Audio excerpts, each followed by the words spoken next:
Maria Santos had always been different from the other soldiers in her unit. While her male counterparts boasted loudly about their combat experiences in the mess hall, she sat quietly in the corner, picking at her food and keeping her eyes down. At 24, she was one of the few women in the elite reconnaissance division, and the constant scrutiny had taught her to stay invisible whenever possible. The ribbing started almost immediately after she joined the unit 6 months ago. It wasn't malicious at first, just the typical military banter that everyone endured.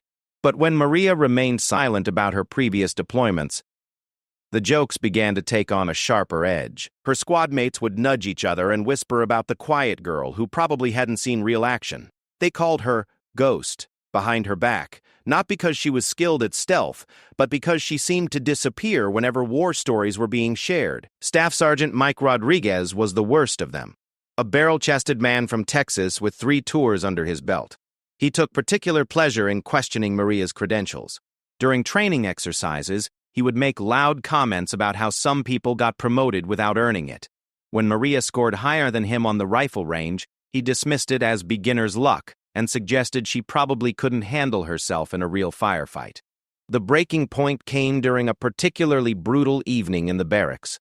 The unit had just returned from a training mission that had gone poorly, with several soldiers making critical errors that could have been deadly in real combat. Morale was low, and tempers were running high. Rodriguez, nursing both wounded pride and a warm beer, decided to take his frustrations out on the easiest target. "You know what our problem is?" he announced to the room, his voice carrying the slight slur of someone who had been drinking. "We're letting people into combat roles who've never actually been in combat. Some of us have real experience, and some of us are just along for the ride." His eyes fixed on Maria, who was sitting on her bunk reading a paperback novel. She didn't look up, but her shoulders tensed slightly. The other soldiers in the room shifted uncomfortably, sensing the direction this conversation was heading. "I mean, take Santos here," Rodriguez continued, emboldened by the attention. 6 months in the unit, and we still don't know what her kill count is. Hell, I'm starting to think it's 0. Maybe she's never even fired a shot in anger. Several soldiers laughed nervously. Private Johnson, a young man from Ohio who had always been kind to Maria, spoke up. "Come on, Rodriguez. Leave her alone." "No, I'm serious," Rodriguez said, standing up and swaying slightly. "We're supposed to be an elite unit. Everyone else has shared their stories, talked about their experiences. But Santos? Nothing. Complete silence. Makes you wonder if she's ever actually seen combat, or if she just got transferred here because they needed to fill a diversity quota." The room fell completely silent. Maria finally looked up from her book, her dark eyes meeting Rodriguez's gaze steadily. For a moment, it seemed like she might finally speak up, might defend herself, or share something about her past. Instead, she simply marked her page, closed the book, and stood up. "Where are you going?" Rodriguez called out as she headed toward the door. "Don't you want to tell us about all your confirmed kills? Or is the number too embarrassing to share?" Maria paused at the doorway but didn't turn around.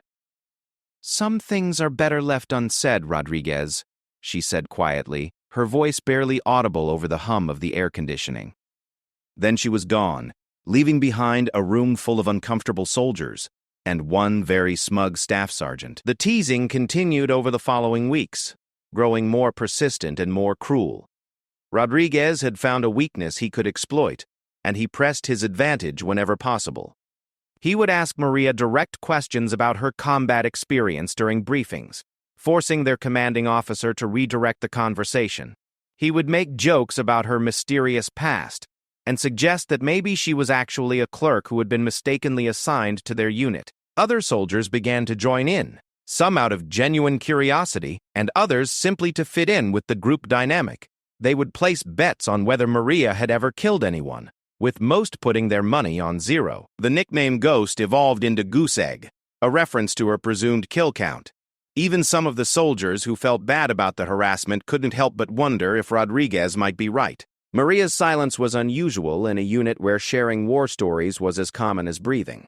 Maria endured it all with the same quiet dignity she brought to everything else. She excelled in training, outperforming most of her squad mates in marksmanship, tactical planning, and physical fitness. But no amount of competence could silence the whispers about her lack of combat experience. If anything, her excellence in training only made her silence more suspicious.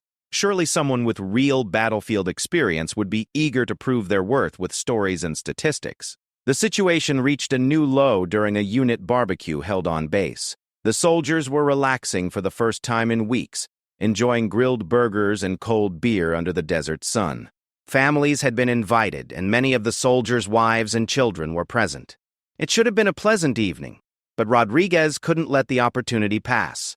"Hey, Santos!" he called out loudly, making sure his voice carried across the entire gathering. "My wife here was just asking about your service record. I was telling her how you're the mysterious member of our unit. Maybe you could share some of your war stories with her." Maria was sitting at a picnic table with Private Johnson and a few other soldiers, trying to enjoy a rare moment of peace. She looked up to see Rodriguez standing near the grill with his wife, a pleasant-looking woman who appeared mortified by her husband's behavior. Several other family members had turned to listen, expecting to hear another soldier's tales of service and sacrifice. "I don't really have any stories worth sharing," Maria said simply, hoping to end the conversation before it could escalate. "Oh, come on," Rodriguez pressed, his voice taking on that familiar mocking tone. "Everyone has stories. Unless, of course, you've never actually been deployed to a combat zone. Is that it, Santos? Are you fresh out of basic training?" The gathering had grown quiet, with even the children sensing the tension in the air. Maria's face remained impassive, but Johnson could see her hands clenching slightly. He started to stand up, ready to intervene, but Maria gently placed a hand on his arm to stop him. "My deployment history is in my file, Rodriguez," she said calmly. "If you're curious about it, you're welcome to ask Lieutenant Miller. But that's not the same as hearing it from you," Rodriguez replied, taking a step closer to her table. "See, in my experience, soldiers who've actually seen action are usually proud to talk about it. They want to share their experiences, help the newer guys learn what to expect. The only people who stay silent are the ones who don't have anything to talk about." His wife tugged on his arm, trying to get him to drop the subject, but he shrugged her off. The alcohol and the audience had made him bolder than usual, and he seemed determined to finally force Maria into admitting that she was inexperienced. "So what's your kill count, Santos?" he asked directly, his voice ringing across the silent gathering. "How many enemies have you actually taken down?" "Because I'm starting to think the answer is a big fat 0. Maria stood up slowly, her meal barely touched. She looked around at the assembled families, at the children who were staring at her with wide eyes, at the soldiers who were waiting to see how she would respond. For a moment, it seemed like she might finally break her silence and defend herself. Instead, she picked up her plate and walked toward the trash bin. "Some numbers aren't worth celebrating, Rodriguez," she said as she passed him. "Maybe you'll understand that someday." She left the barbecue early, walking alone across the base as the sun set behind the mountains. Behind her, the conversation gradually resumed, but the uncomfortable moment lingered in everyone's memory. Rodriguez declared victory, claiming that her refusal to answer proved his point. But some of the older soldiers, the veterans who had seen real combat, weren't so sure. There was something in Maria's eyes, something in the way she carried herself, that suggested her silence might be hiding something much deeper than inexperience. Lieutenant Miller watched Maria's retreating figure with a thoughtful expression. As her commanding officer, he had access to her full military record, including her deployment history and commendations. He knew things about Private Santos that would shock her squad mates, but military protocol and Maria's own privacy preferences had kept that information sealed. He made a mental note to have a conversation with Staff Sergeant Rodriguez about appropriate behavior toward fellow soldiers. The harassment didn't stop after the barbecue. If anything, Rodriguez seemed energized by what he perceived as his victory. He began making more frequent comments about Maria's mystery background, suggesting to newer arrivals that she was probably a transfer from a support unit who was trying to play soldier. The jokes became a regular part of daily life, and Maria's silence only seemed to confirm his theories in the minds of some soldiers. But Maria continued to excel in every area that mattered. Her shooting scores were consistently among the highest in the unit. Her tactical assessments during exercises were sharp and insightful. When they practiced combat scenarios, she moved with a fluid efficiency that spoke of extensive training and experience. These contradictions only deepened the mystery surrounding her past. but they weren't enough to silence the whispers about her presumed lack of real combat experience.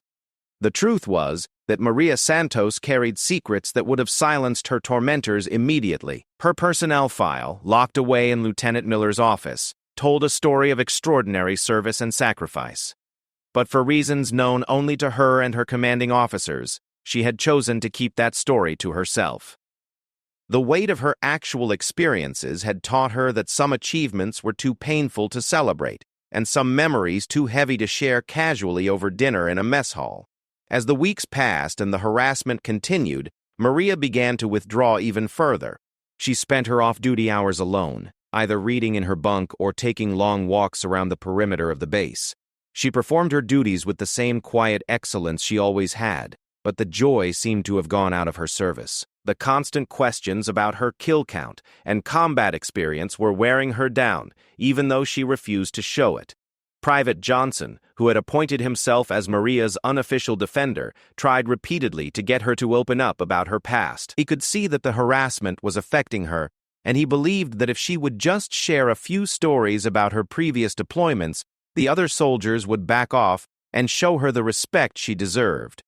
"You know you don't have to take this," he told her one evening as they cleaned their weapons together. "Just tell them about one mission, one firefight, anything. Show them that you've been there and done that." Maria looked up from the rifle she was methodically cleaning. "And what if I told them about the worst day of my last deployment?" she asked quietly. "What if I described watching my entire squad get wiped out by an IED while I was on Overwatch? Would that make them happy? Would that earn their respect?" Johnson was taken aback by the sudden glimpse into her past. "Maria, I had no idea." "That's the point," she said, returning to her weapon. "Some experiences aren't meant to be shared. Some stories don't have happy endings or lessons learned. Sometimes the only victory is surviving, and that's not something you brag about in a mess hall."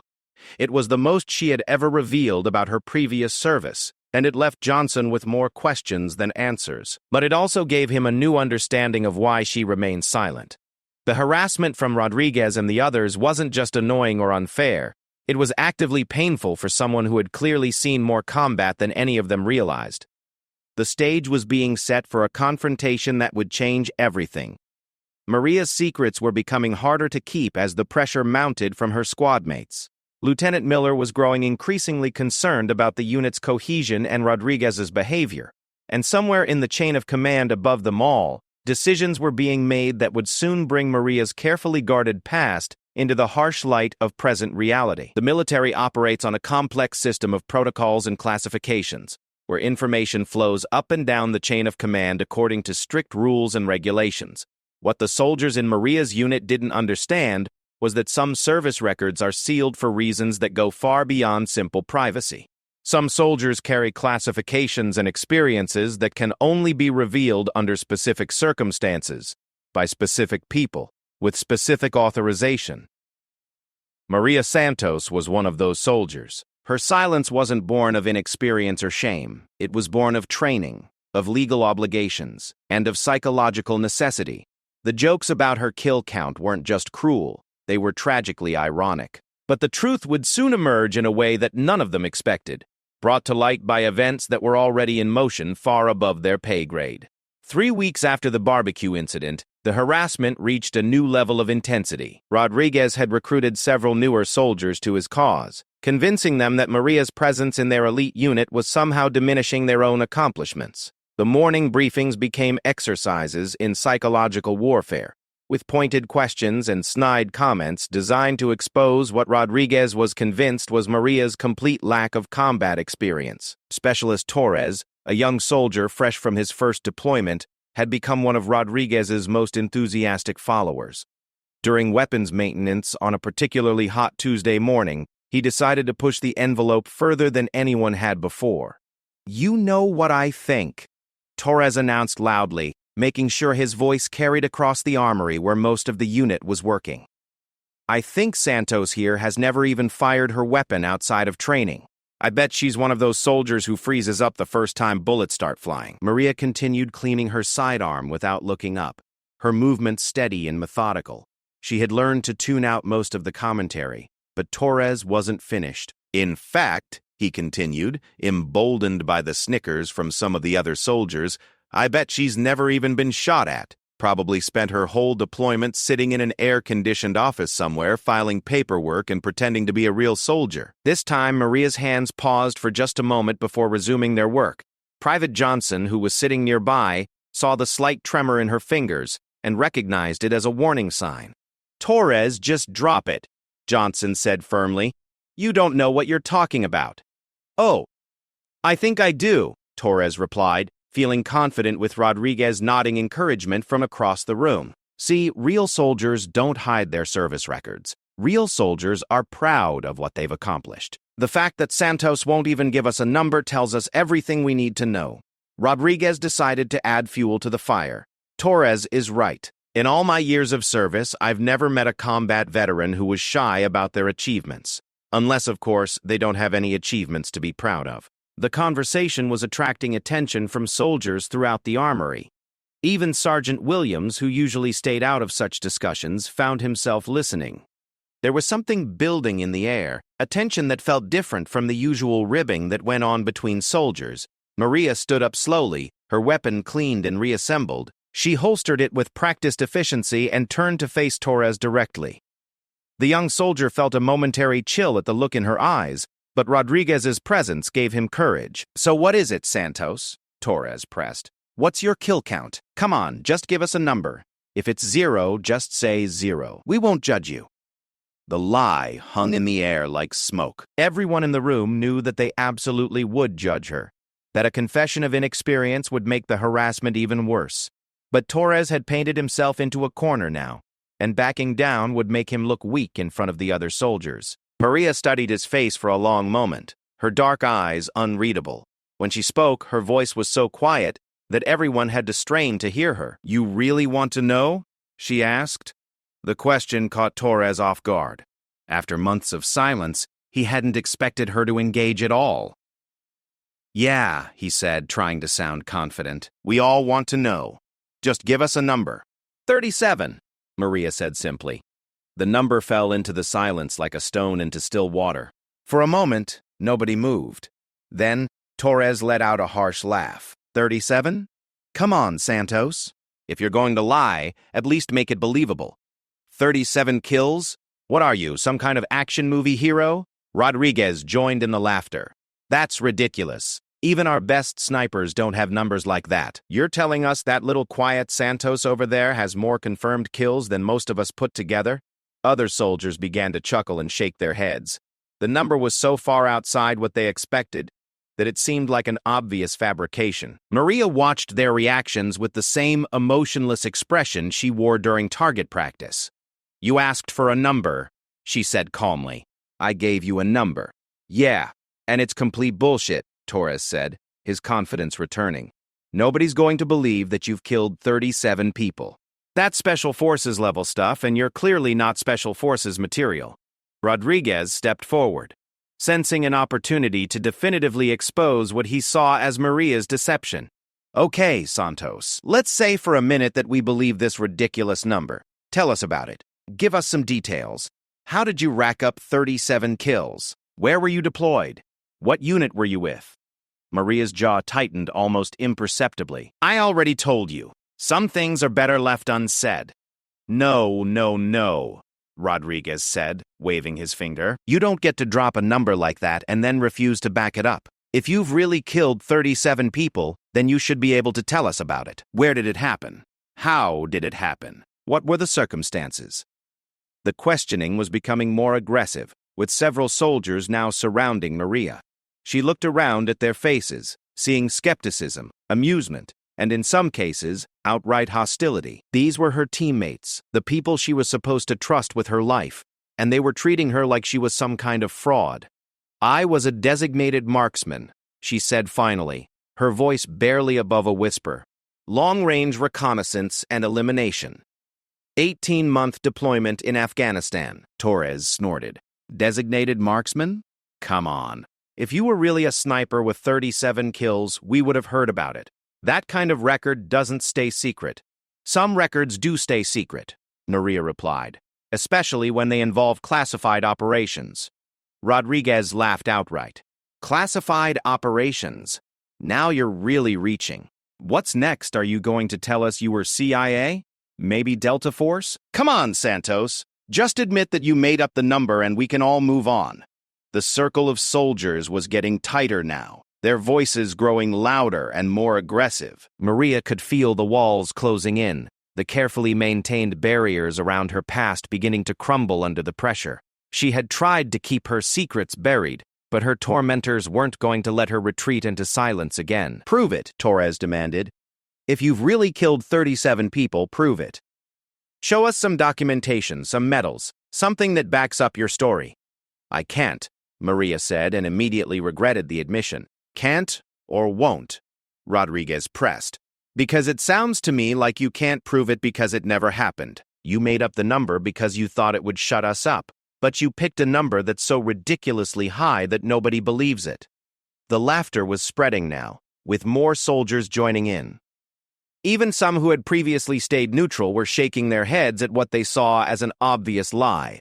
Maria had miscalculated badly. By giving them a number that seemed too high to be credible, she had only made the harassment worse. Sergeant Williams, who had been watching the confrontation with growing concern, finally stepped forward. All right, that's enough. Everyone back to work. But Rodriguez wasn't ready to let it go.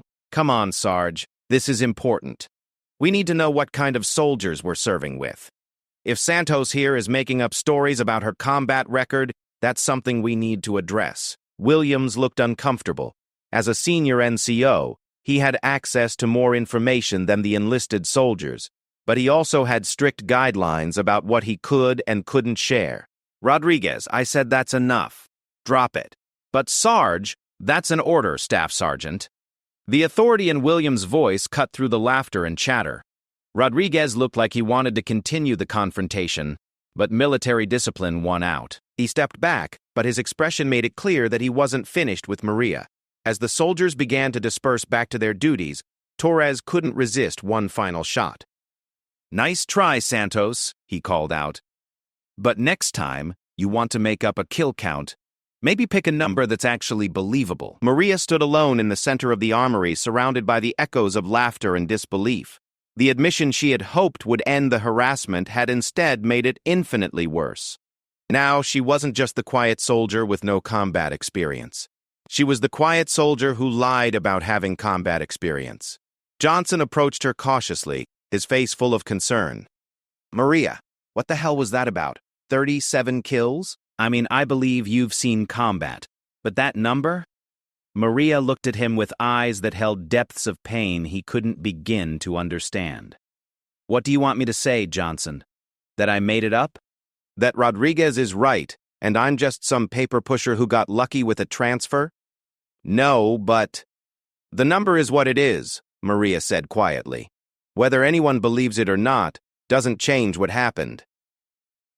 She walked away before Johnson could respond, leaving him standing alone with more questions than ever. The conversation had revealed a new layer to Maria's mystery, but it had also created new problems. The number she had given was so specific, so precise, that it felt real. But it was also so high that it seemed impossible for someone her age and rank. As word of the confrontation spread throughout the unit, opinions became even more divided. Some soldiers were convinced that Maria had lied to try to gain respect. Others began to wonder if there might be more to her story than they had realized. The number 37 was specific enough to be memorable, and it would come up in conversations for weeks to come. Rodriguez was triumphant. In his mind, he had finally exposed Maria as a fraud. The ridiculous number she had given only proved what he had suspected all along. She was inexperienced and desperate to fit in with real soldiers. He began planning new ways to expose her deception, convinced that he was performing a valuable service for the unit. But Sergeant Williams was troubled. Something about Maria's demeanor during the confrontation had bothered him. There was no bravado in her admission, no attempt to embellish or make herself sound heroic. She had simply stated a number, matter-of-factly, as if she was reporting the contents of her locker.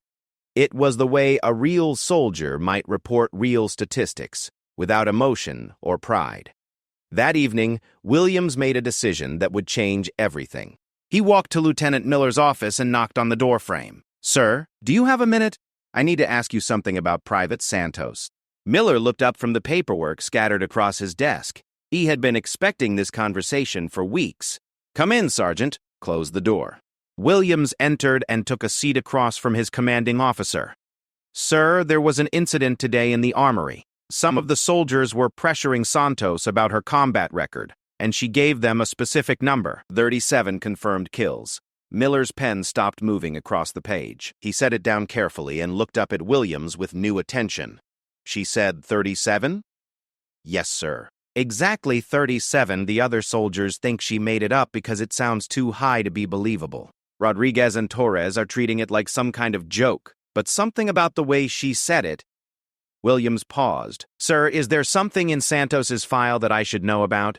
Miller was quiet for a long moment, weighing his options. Military protocol required him to maintain the confidentiality of classified service records, but the harassment was clearly affecting unit cohesion. And if Maria had revealed the actual number from her classified file, things were about to become very complicated. Sergeant, Miller said finally, I need you to understand that what I'm about to tell you cannot leave this office without proper authorization. Private Santos's previous deployment is classified at levels well above our clearance. The information in her file is restricted for operational security reasons. Williams felt a chill run down his spine. Sir, are you saying that the number she gave is real? Miller pulled a key from his desk drawer and unlocked a filing cabinet behind him. He withdrew a thick folder marked with multiple classification stamps and security warnings. Sergeant, the number she gave today isn't just real. According to this file, it's conservative. The weight of those words settled over Williams like a physical force. 37 confirmed kills wasn't an exaggeration. It was actually lower than the truth. He thought about the harassment Maria had endured, the jokes about her inexperience, the constant pressure to prove herself. All of it had been directed at someone whose actual combat record was so extraordinary that it required classification. Jesus Christ. Williams breathed. Sir, what do we do now? Miller closed the folder and returned it to the filing cabinet. Nothing, for now. Santos chose to keep her record private, and that's her right, but this situation is getting out of hand. If the harassment continues, I may have to take action. What kind of action? The kind that requires a general to make some phone calls, Miller said grimly. And when generals start making phone calls about classified operations, everyone pays attention.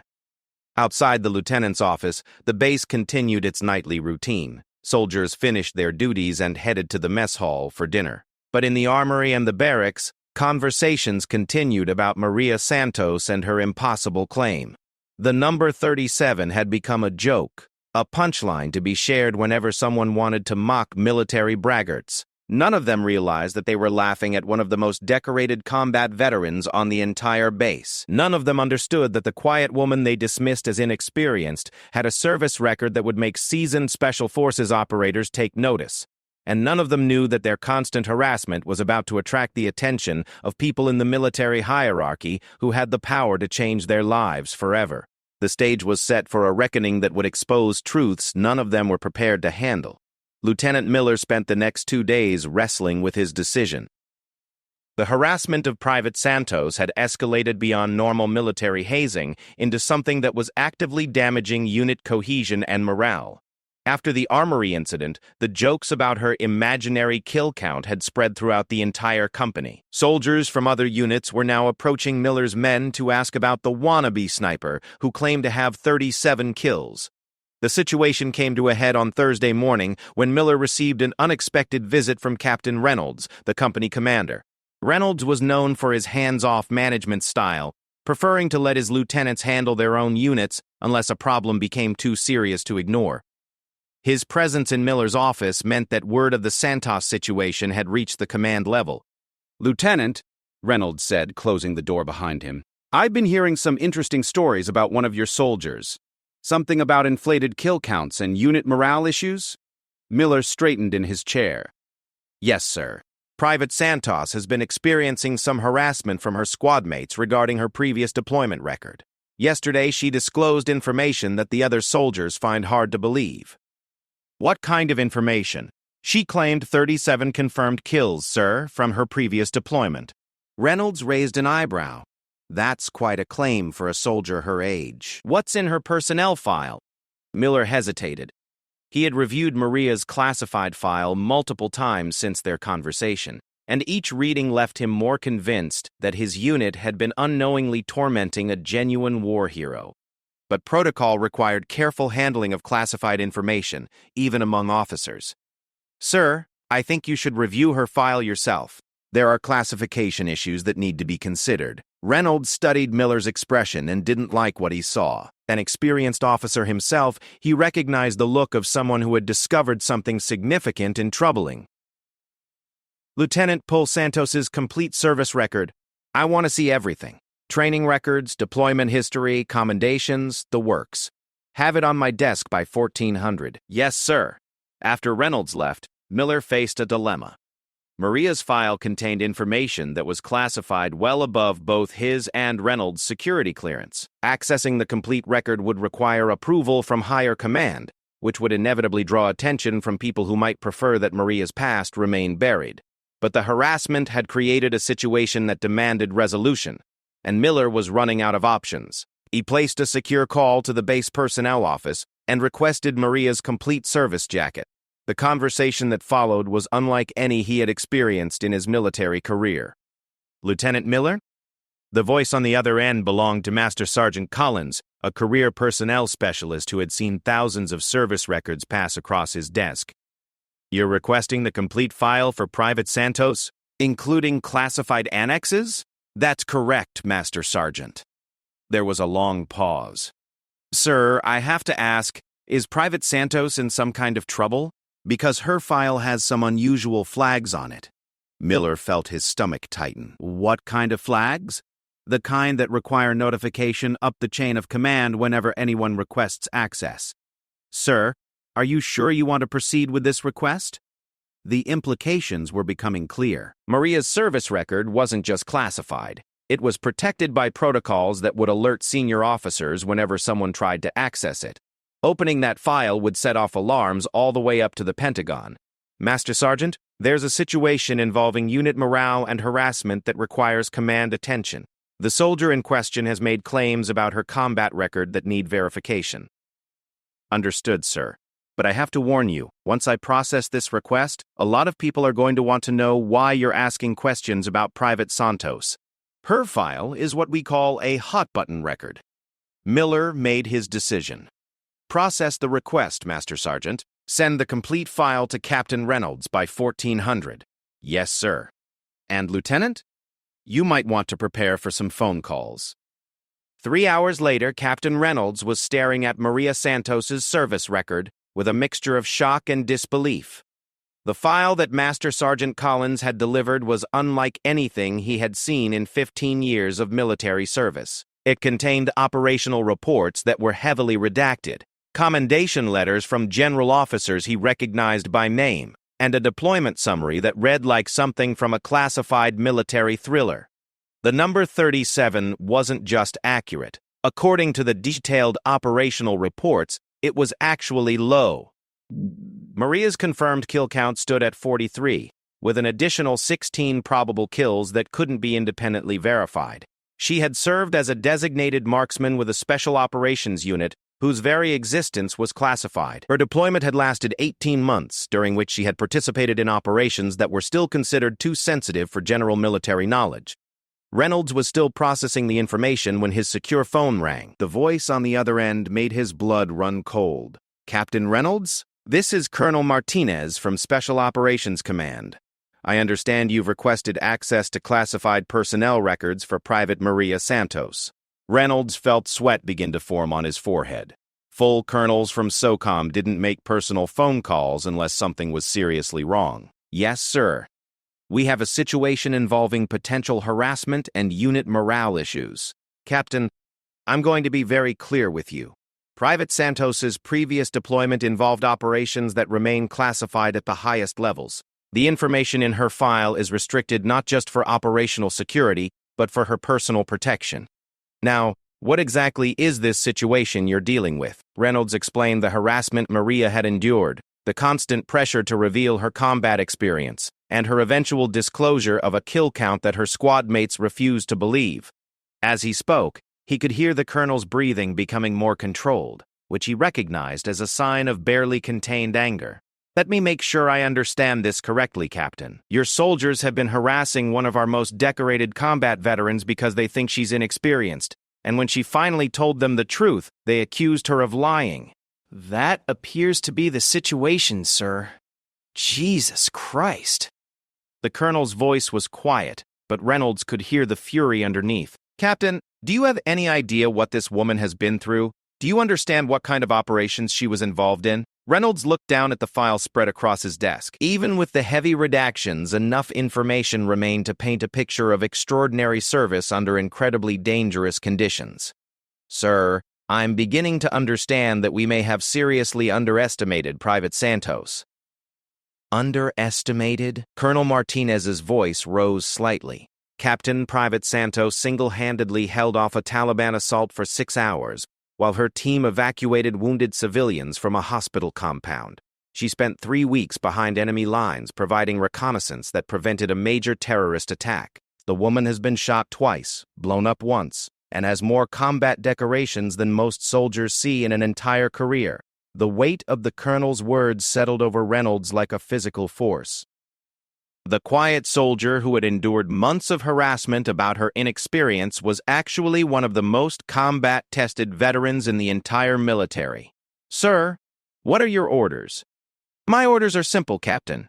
This harassment stops immediately. I don't care what it takes or who has their feelings hurt in the process. Private Santos chose to keep her record classified for very good reasons, and your soldiers have been punishing her for maintaining operational security. Understood, sir, but how do we resolve this without compromising classified information? Colonel Martinez was quiet for a moment. I'm going to make some phone calls, Captain. You're about to have some very senior visitors who can provide the necessary context without revealing operational details. In the meantime, I want every soldier who participated in harassing Private Santos identified and briefed on the serious nature of their actions. After the colonel ended the call, Reynolds sat alone in his office, staring at Maria's service record. The implications were staggering. His soldiers hadn't just been teasing a quiet teammate. They had been systematically tormenting a genuine war hero. The woman they called Goose Egg, because of her presumed lack of kills, had actually eliminated more enemy combatants than the rest of his company combined. He thought about Staff Sergeant Rodriguez, strutting around the base and questioning Maria's credentials while boasting about his own 3 tours. Rodriguez had 7 confirmed kills across 3 deployments and considered himself a combat veteran. Maria had more than 6 times that number from a single deployment that was apparently so intense it required ongoing classification. Reynolds picked up his phone and called Lieutenant Miller. Lieutenant, I need to see you in my office immediately, and bring Staff Sergeant Rodriguez with you. Sir, is there a problem? Lieutenant, we have a situation that's about to become much larger than a simple morale issue. Just get Rodriguez and get over here. 20 minutes later, Rodriguez walked into Captain Reynolds' office expecting to discuss some routine administrative matter. Instead, he found himself facing a commanding officer whose expression suggested serious trouble. Staff Sergeant Rodriguez, sit down. We need to discuss your interactions with Private Santos. Rodriguez shifted uncomfortably. Sir, is this about the conversation in the armory? Because Santos was the one making ridiculous claims about her combat record. I was just trying to maintain unit integrity. Reynolds opened Maria's file and pulled out a single sheet of paper, her basic service summary with all classified information removed. What remained was still impressive enough to make his point. Staff Sergeant, I want you to look at this document and tell me what you see. Rodriguez leaned forward and read the summary. His expression changed as he processed the information. The document showed deployment dates, basic geographic locations, and unit assignments that clearly indicated extensive combat experience. But it was the list of decorations that made him pause. Sir, this shows Private Santos received a Bronze Star with V device, a Purple Heart with Oak Leaf Cluster, and multiple other combat awards. But she never mentioned any of this. No, she didn't. And why do you think that is, Staff Sergeant? Rodriguez was beginning to realize that he had made a serious error in judgment. "Sir, I assumed that someone with real combat experience would want to talk about it. I thought her silence meant she didn't have anything to share.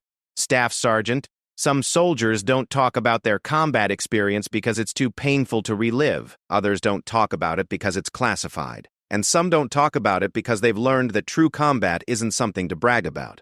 Reynolds leaned back in his chair. "Which category do you think Private Santos falls into?" The question hung in the air like an accusation. Rodriguez was starting to understand that his months of harassment had been directed at someone whose actual service record far exceeded his own. "Sir, if I had known..." "If you had known what, Staff Sergeant? If you had known she was telling the truth when she gave you her kill count? If you had known she was a decorated combat veteran, would that have changed how you treated her?" Rodriguez felt sick. The number 37, which he had dismissed as an obvious lie, was apparently accurate. The woman he had spent months mocking as inexperienced had more combat credentials than anyone in their unit. "Sir, I made a serious error in judgment. I should have shown Private Santos more respect." "Staff Sergeant, you did more than show disrespect. You systematically harassed a fellow soldier based on assumptions that were completely wrong. You turned the entire unit against someone who deserved their admiration, not their ridicule." Lieutenant Miller, who had been silent throughout the exchange, finally spoke up. "Sir, what happens now?" Reynolds was about to answer when his phone rang again. This time, the caller identification showed a number that made his hands shake slightly. It was a direct line from the Pentagon. "Excuse me," he told the two officers. "I need to take this call." The voice on the other end belonged to Brigadier General Patricia Hayes, a two-star general who oversaw personnel issues for Special Operations Command. Reynolds had never spoken to anyone of her rank before, and her call meant that Maria's situation had reached the highest levels of military command. "Captain Reynolds, this is General Hayes. I'm calling about Private Santos. I understand there have been some issues with harassment regarding her service record." Reynolds felt his mouth go dry. "Yes, ma'am. We've had some misunderstandings about her combat experience." "Misunderstandings?" The general's voice carried a tone that made Reynolds want to crawl under his desk. "Captain Private Santos is one of the most decorated soldiers in her age group. The operations she participated in are still classified because they were so successful that we don't want enemy forces to know how we conducted them. The harassment she's endured is not just unprofessional, it's a national security issue." The words hit Reynolds like a physical blow. He had been thinking of this as a personnel problem, but the general was framing it as something much more serious. "Ma'am, we're taking immediate action to address the situation. I'm sure you are, Captain. But this incident has raised concerns about how we protect the identities and mental health of soldiers returning from classified operations. We can't have decorated veterans being harassed by their own units because they're following security protocols." Reynolds looked across his desk at Rodriguez, who was staring at him with growing horror as he overheard pieces of the conversation. "Ma'am, what are your orders?" "My orders are simple, Captain. I want this resolved quickly and definitively, and I want it used as a learning opportunity for everyone involved. Sometimes the best way to prevent future incidents is to make sure the current one is handled in a way that sends a clear message." General Hayes paused, and Reynolds could hear papers shuffling in the background. "Captain, I'm sending someone to your base to conduct a thorough review of this situation. You should expect a visit from someone with the authority to provide proper context without compromising operational security. This matter has attracted attention at the highest levels, and we intend to ensure it's handled appropriately." After the general ended the call, Reynolds looked at Rodriguez and Miller with an expression that conveyed the seriousness of their situation. What had started as unit-level harassment had become a command-level incident involving generals and classified operations. "Gentlemen," Reynolds said quietly, "we are in deep trouble. And it's about to get much worse before it gets better." 2 days after General Hayes' phone call, an unmarked black sedan pulled through the main gate of Fort Davidson just as the morning reveille was ending. The driver showed credentials that made the gate guards stand straighter and waved the vehicle through without the usual inspection. Word spread quickly through the base communications network that someone important was arriving, but nobody knew exactly who or why.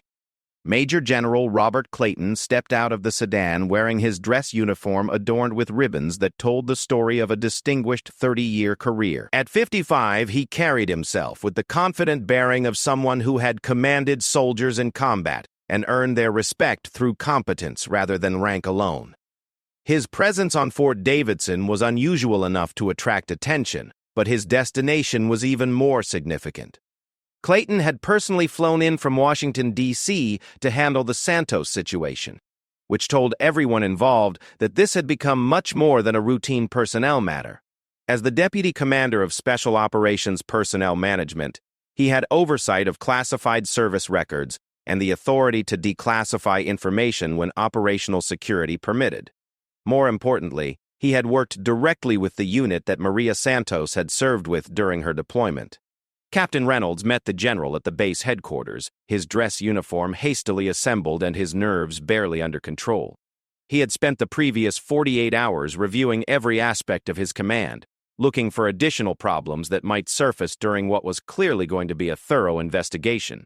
"Captain Reynolds," Clayton said, extending his hand. "I'm General Clayton. I understand we have a situation that needs immediate attention." "Yes, sir." "We prepared a full briefing on the circumstances surrounding Private Santos and the issues with unit morale." Clayton nodded curtly. "Before we get to briefings, Captain, I want to speak with Private Santos personally. Is she available?" "Yes, sir. She's currently in the motor pool performing routine maintenance duties." "Good. Let's start there." The short drive to the motor pool gave Reynolds an opportunity to gauge Clayton's mood, which appeared to be carefully controlled anger.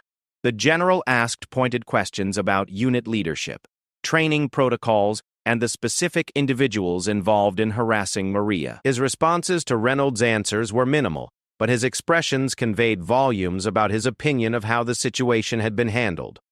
They found Maria underneath a Humvee, methodically checking suspension components as part of a routine inspection. She was wearing standard work coveralls, her hands covered in grease, completely focused on her task. The scene was so normal, so unremarkable, that it was hard to reconcile with the extraordinary service record that had brought a general to this remote base. "Private Santos," Reynolds called out. "Could you come out from under there, please? There's someone here to see you." Maria rolled out from beneath the vehicle and stood up, automatically coming to attention when she saw the stars on Clayton's uniform. But her expression changed slightly when she got a closer look at his face. There was something familiar about him, though. She couldn't immediately place where she might have seen him before. "Private Santos," Clayton said formally. "I'm General Clayton from Special Operations Command. I understand you've been having some difficulties with your current assignment." Maria's posture remained at attention, but her eyes showed a flicker of recognition. "Sir, I haven't filed any complaints or requests for transfer. My current assignment is satisfactory." Clayton studied her face carefully. He could see the toll that months of harassment had taken, despite her attempts to maintain military bearing. There were dark circles under her eyes that suggested poor sleep and a wariness in her expression that hadn't been there during her previous deployment. "Private, I want you to understand that what we discuss here is not going to be held against you in any way.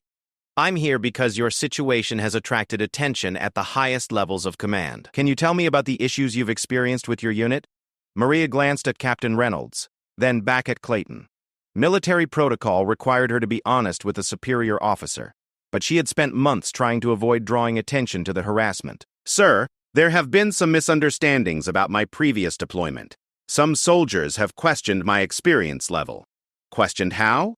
"They've asked about my combat record, sir, specifically my confirmed kill count." Clayton's expression darkened slightly. "And how did you respond to those questions?" "I tried to avoid answering them, sir, but eventually I provided the information they requested." "What information did you provide?" Maria hesitated for a moment. "I told them 37 confirmed kills, sir." Clayton nodded slowly. "And how did they react to that information?" "They didn't believe it, sir. They said the number was too high to be credible and accused me of lying to gain respect within the unit." The general was quiet for a long moment, his jaw working as he processed the implications. The soldiers in Maria's unit hadn't just dismissed her claims. They had accused a decorated combat veteran of fabricating her service record. In Clayton's mind, This represented a fundamental failure of military leadership and culture. "Private Santos," he said finally, "do you remember our previous meeting?"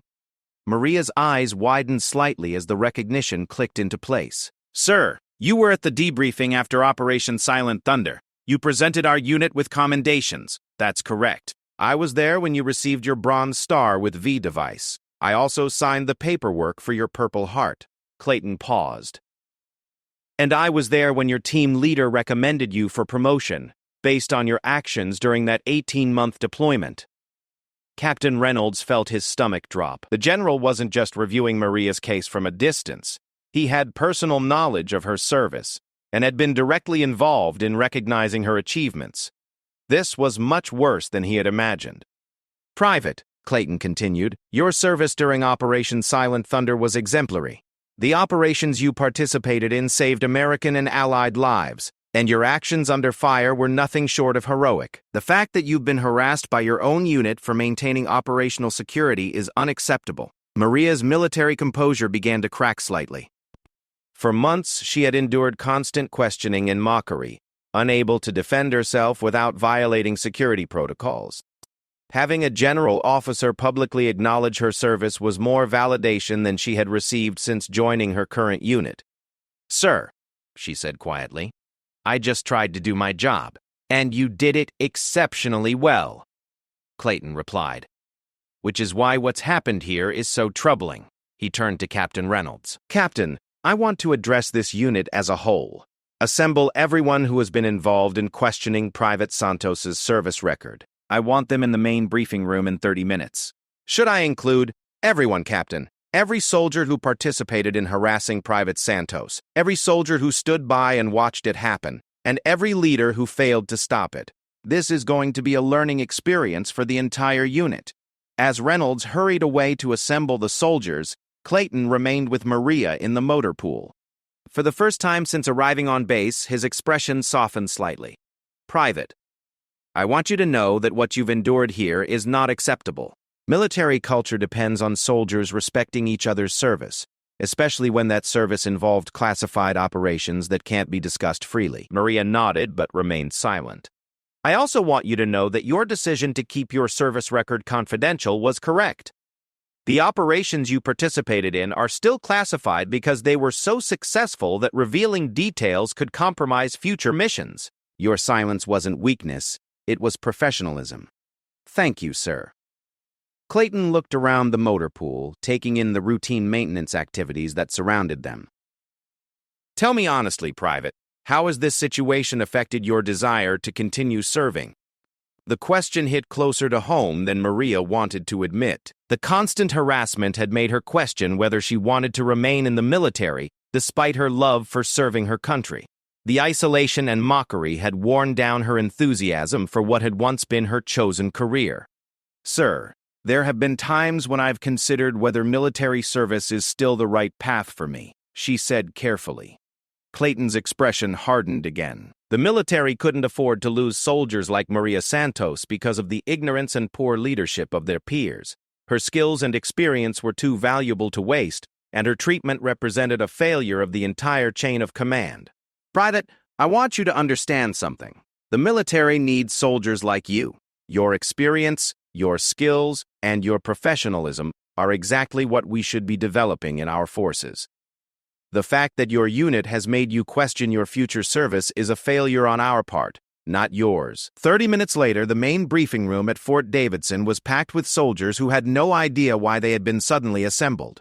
Staff Sergeant Rodriguez sat in the front row, his stomach churning with anxiety about what was coming. Specialist Torres was nearby, fidgeting nervously and shooting glances at the other soldiers who had participated in harassing Maria. Private Johnson was present as well, hoping that his attempts to defend Maria might earn him some consideration. The room fell silent when General Clayton entered, followed by Captain Reynolds and Lieutenant Miller. Maria was not present, having been instructed to remain in the motor pool while the general addressed her tormentors. Clayton took his position at the front of the room and studied the assembled soldiers for a long moment before speaking. "Soldiers," he began, his voice carrying easily to every corner of the room. "I am Major General Clayton from Special Operations Command.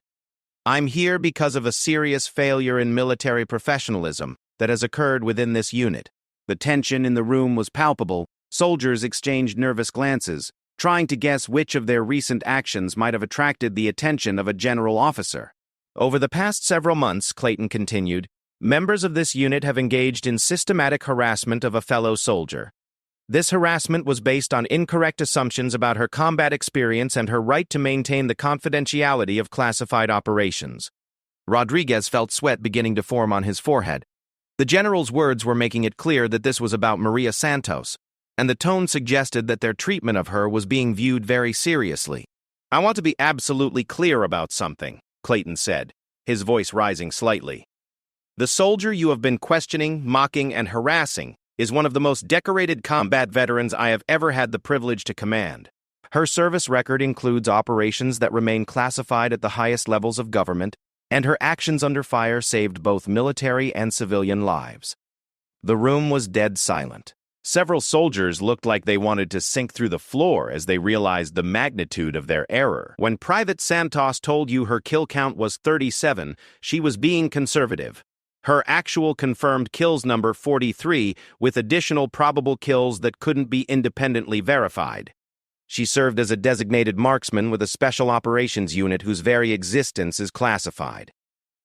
Her deployment lasted 18 months, during which she participated in operations that were so successful we still can't reveal details about them. Torres felt sick. The number he had mocked as obviously fabricated was actually lower than the truth. The quiet woman he had dismissed as inexperienced had more combat credentials than everyone in the room combined. Private Santos has been awarded the Bronze Star with V device for valor, the Purple Heart with Oak Leaf Cluster, the Army Commendation Medal with V device, and multiple other decorations for her service in combat. She has been shot twice defending American positions and has single-handedly held off enemy attacks that could have resulted in significant casualties. Clayton paused, letting the weight of his words settle over the room.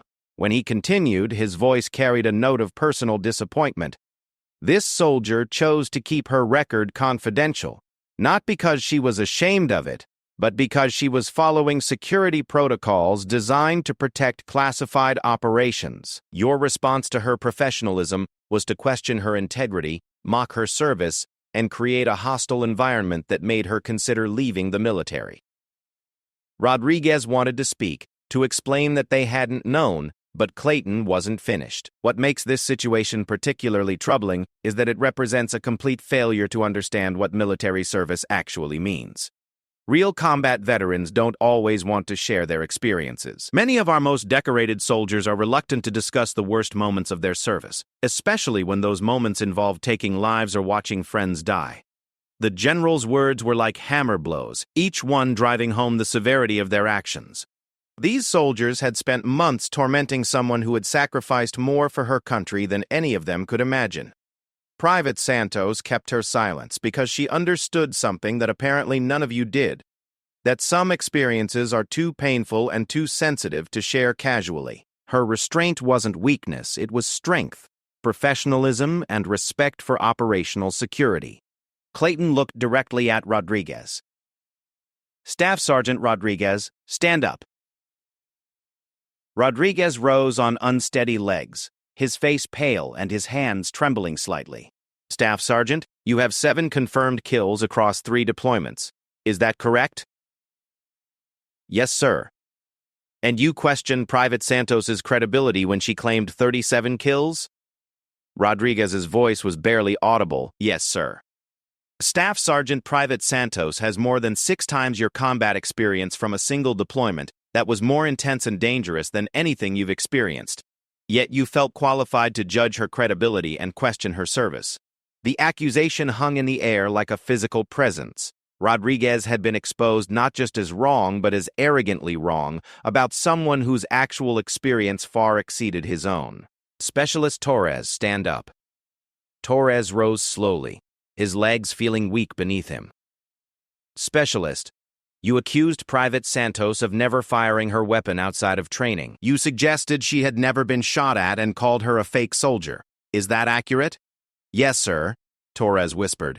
Specialist Private Santos has been in more firefights than you have been in training exercises. She has been wounded twice by enemy fire and has saved the lives of both military personnel and civilians under conditions that would have tested the courage of the most experienced soldiers.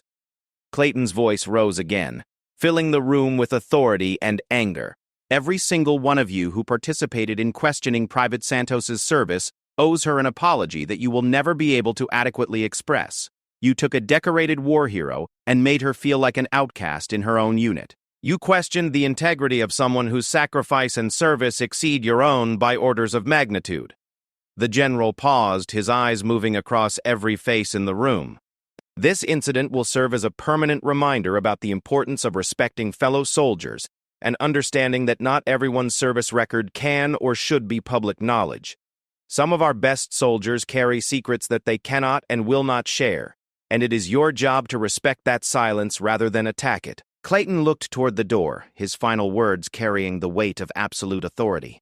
Private Santos will be transferred to a unit that better appreciates her skills and experience. The rest of you will live with the knowledge that you drove away one of the finest soldiers any of you will ever have the privilege to serve alongside. The silence that followed was deafening, broken only by the sound of the general's footsteps as he left the room, taking with him the shattered illusions of soldiers who had learned too late the cost of their ignorance and cruelty. In the aftermath of General Clayton's devastating revelation, Fort Davidson became a very different place for everyone involved. The weight of what had been exposed settled over the base like a heavy fog, changing relationships and perspectives in ways that would last for years to come. The soldiers who had spent months mocking Maria Santos's goose egg now found themselves confronting the reality that they had systematically harassed one of the most decorated combat veterans on the entire installation. Staff Sergeant Rodriguez was the first to crack under the pressure. The morning after the general's briefing, he was found sitting alone in the motor pool at 040 hours, staring at his hands and struggling to process what he had learned. When Private Johnson discovered him there, Rodriguez looked up with eyes that held a haunting combination of shame and disbelief. "She never said anything, Johnson," Rodriguez whispered, his voice hoarse from a sleepless night. "All those months, all those jokes about her kill count, and she never once defended herself. She just took it." Johnson, who had tried unsuccessfully to defend Maria throughout the harassment, felt no satisfaction in being proven right. The magnitude of what had been revealed was too overwhelming for petty vindication. "She couldn't say anything, Rodriguez. It was all classified. 33 confirmed kills," Rodriguez continued, as if Johnson hadn't spoken. "Bronze Star with V device. Purple Heart with oak leaf cluster. Jesus Christ, Johnson. She's got more combat decorations than our entire company combined. And we called her Goose Egg." The nickname, which had seemed so clever when they invented it, now sounded obscene when spoken aloud. Rodriguez realized that every time they had used it, they were mocking someone whose actual combat record was so extraordinary that it required classification at the highest levels of government. "What are we supposed to do now?" Rodriguez asked, his voice breaking slightly. "How do you apologize for something like this? How do you tell someone that you're sorry for questioning their service when their service was more distinguished than anything you've ever accomplished?" Johnson didn't have an answer. The scope of their collective error was so vast that it seemed impossible to address adequately.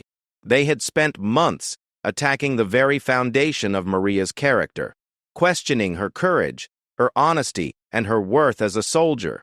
Learning that she was actually a decorated war hero didn't just make them wrong. It made them complicit in a form of psychological warfare against someone who had already sacrificed more for her country than any of them could imagine. Specialist Torres was handling the revelation even worse than Rodriguez. The young soldier had been the most vocal in his accusations that Maria was a fraud, and the discovery that she was actually one of the most experienced combat veterans on the base had shattered his understanding of himself and his place in the military hierarchy.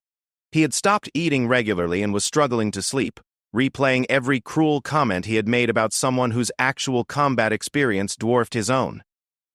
During morning formation 2 days after the general's visit, Torres approached Lieutenant Miller with a request that surprised everyone who overheard it. "Sir," Torres said quietly, "I'd like to request a transfer to a different unit. Miller studied the young soldier's face, seeing the guilt and shame that had been eating at him since the revelation. Specialist, transfers aren't usually granted simply because soldiers are uncomfortable with their current assignment.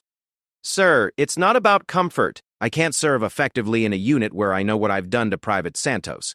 Every time I see her, every time someone mentions her name, I'm reminded of how wrong I was. I called her a fraud, sir. I accused a decorated war hero of lying about her service record. Miller understood Torres's feelings, but he also recognized that running away from the consequences of his actions wouldn't solve anything. Specialist, sometimes the best way to deal with mistakes is to learn from them and find ways to make amends. Requesting a transfer might make you feel better temporarily, but it won't address the underlying issue. What underlying issue, sir?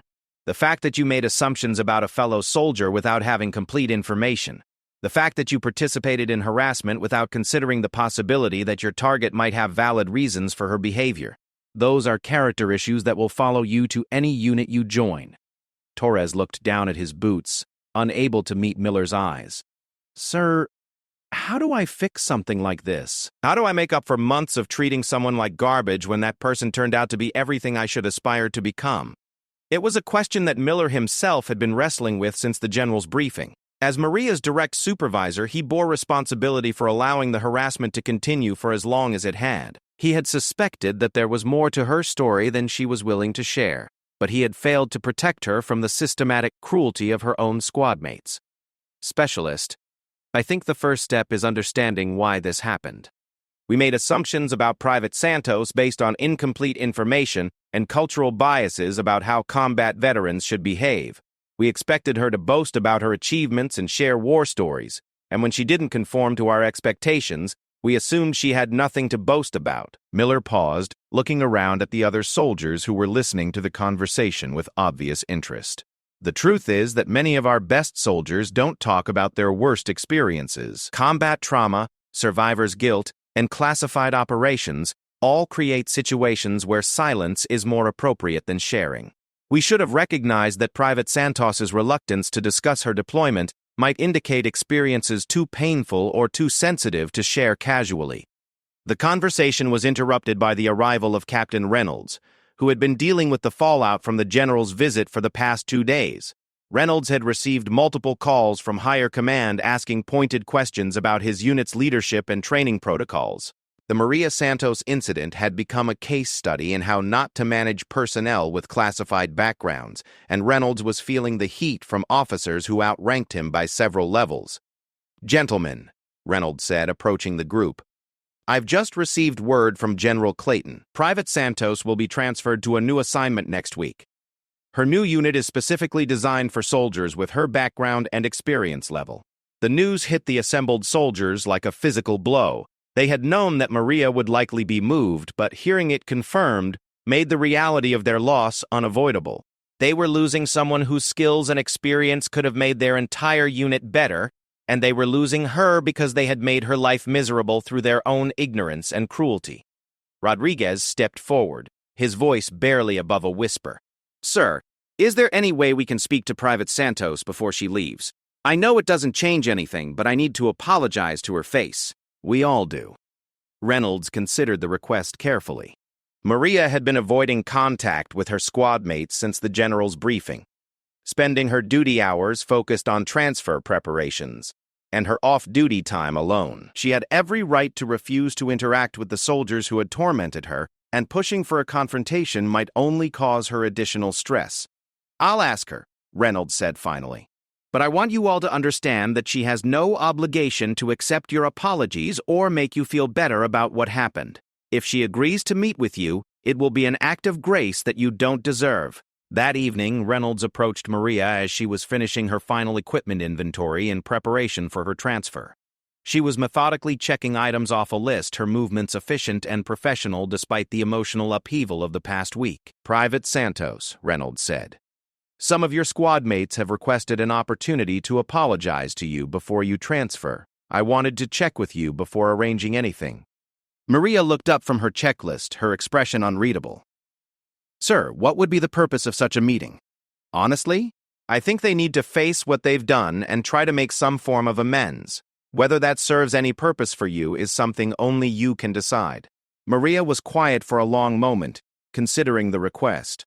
Part of her wanted nothing more than to leave Fort Davidson without having to endure another confrontation with the soldiers who had made her life miserable. But another part of her recognized that this might be an opportunity to help them understand the broader implications of their actions. "Sir, I'll meet with them on one condition. I want this to be a learning experience, not just an exercise in making them feel better about their behavior. If I'm going to invest emotional energy in this conversation, I want it to serve a constructive purpose." Reynolds nodded. "What did you have in mind?" "I want to talk to them about what it's like to serve in classified operations, about why some soldiers stay quiet about their experiences, and about how their assumptions and harassment affected not just me but potentially other soldiers who might be dealing with similar situations." The meeting was arranged for the following evening in a small conference room away from the main barracks. Maria arrived first, having spent the day mentally preparing herself for what would likely be a difficult conversation. She had decided to approach it not as a victim seeking apologies, but as a senior soldier sharing hard-earned wisdom with junior colleagues. Rodriguez, Torres, and 6 other soldiers who had participated in the harassment filed into the room, looking like defendants entering a courtroom.